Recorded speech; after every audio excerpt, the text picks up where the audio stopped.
అమ్మ, మేషరాశి నుంచి మీనరాశి వారి యొక్క రాశి ఫలితాలు తెలుసుకున్నాం. ఈ రోజు చేసుకోగలిగే సులభమైన పరిహారం ఉంటే తెలియచేయండి. ఈ రోజున 12 రాశుల వారు తమ తమ వ్యక్తిగత దైవాన్ని ప్రార్థించడంతో రోజును ప్రారంభిస్తారు.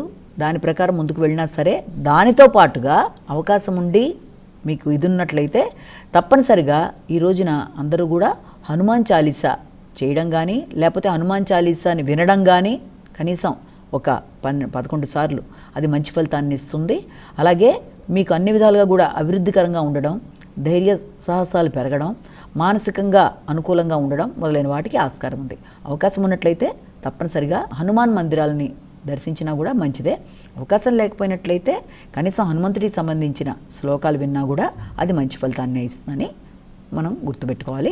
అలాగే ఇప్పుడు చెప్పుకున్న రాశి ఫలితాలని కేవలం ఒక వ్యక్తిని ఉద్దేశించి చెప్పినవి కావు కనుక తమకే వర్తిస్తాయి అనుకోకుండా ప్రతి వ్యక్తి తమ వ్యక్తిగత జాతకాలతో కలిపి చూసుకుంటూ ముందుకు వెళ్ళినట్లయితే గోచార రీత్యా ఎదురవుతున్న చిన్నపాటి సమస్యల్ని తప్పనిసరిగా చిన్న చిన్న పరిహారాలు అంటే శ్లోకాలతో కానీ, లేకపోతే దైవదర్శనంతో కానీ, ఇష్టదేవత ప్రార్థనతో కానీ అధిగమిస్తూ ముందుకు వెళ్ళగలరన్న విషయాన్ని మనం ఇక్కడ జ్ఞప్తి పెట్టుకోవాలి. నేటి వైశిష్టం